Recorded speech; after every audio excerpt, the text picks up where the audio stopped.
Егер имамның оқыған намазы суннаға емес болса, суннаға тұрмайтын болса, онда сіздің осы имамның артынан оқыған намазыңыздың бәрін басынан оқымаңыз. Намазыңыз бәрі жағынан. Өйткені не по сунне же. Дұрыс па? Суннамен болмады. Яғни пайғамбарымызда хадис бар. Кім-де-кім біздің істеген ісімізді істемесе, фахуа мардуд, ол қайтарылады деді. Яғни ол қайтарылу керек деді. Онда намаздарыңыздың бәрін қайтарып оқыңыздар. Дәл сөйтіп сенсеңіздер, бауырлар, бұл адасу болады. Екінші нәрсе, сен мазхабпен ба, жоқ суннамен ба оқу деген сауал, түсінесіз ба? Имамдарға тіл тигізу болады Абу Ханифаға. Себебі ол сіз сөйтіп айтып тұрсыз. Абу Ханифа сонда суннамен оқымады деп тұрсыз. Абу Ханифа пайғамбардың көрсеткен намазымен оққан жоқ.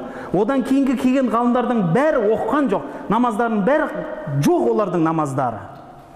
Осы жердегі бүкіл Қазақстандағы осы оққан көп Ханафи мазхабын оққан намаздары жоқ, мардуд. Бұның бәрі бид'a дедіңіз. Міне қандай болды үкімі. Түсінесіз ба? Қалай сындырдыңыз? Балтаны қалай шаптыңыз, бауыр? Сіз олай айтпаңыз. Мазхабты менікі дұрыс деп білу бид'ат деңіз.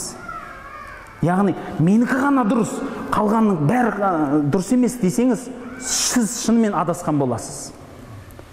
Өйткені ижтихадқа, сіздің де мысалы суннамен оқып жатырмын деген намазды бір адам ойлап тапты.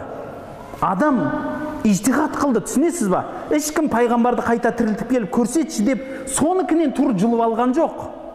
Ижтихад қылынды, ортада да ижтихад қылынды. Абу Ханифа да ижтихад қылды. Түсінесіз, екеуі тең нәрсе. Ал пайғамбарымыз айтады, ижтихад қылған мужтахид бәр жағдайда сауабын алады. Бәр жағдайда сауабын алады. Егер сіз Абу Ханифа қателеседі десеңіз, немесе одан кейін ғалымдар қателеседі ғой, пайғамбар ғана қателеспейді десеңіз, пайғамбардан сізге жеткізіп беріп жатқан адамдар ше қателеспей ма? Пайғамбардан сізге шейін жеткізіп беріп жатқан адамдар ше, мысалы, сіз қазір телефонмен звондап отқан адам ше, ол қателеспей ма? Ол кісінің ұстазы ше, ол қателеспей ма? Ол кісінің ұстазы ше, қателеспей ма? Олардың бәрі адам ғой, бауырлар.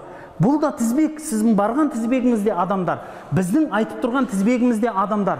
Бәрі қателеседі деп сенейік, әділетті болсақ ше, бәрі қателеседі. Барлығыныкі қате, ондай болса.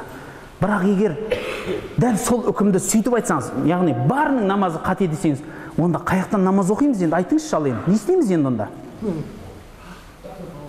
Жоқ, ижтихад қылған ғұламаның етегінен ұстаймыз, бауыр.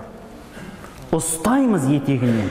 Біз имамдарымыз оқып тұрған намаз имам Абу Ханифаның өзінен Захиру риуая кітаптарынан ашып көргіңіз келсе, сол кісінің прямой риуаятында келген, Абу Юсуф арқылы риуаят етілген Жамиул Кабир, Жамиул Сағир, Мұхаммад Хасан Шайбани арқылы риуаят етілген, яғни Абу Ханифа былай деді деп өзінің тірі кезінде аузынан жазып алған кітабын айтып отырмын мен.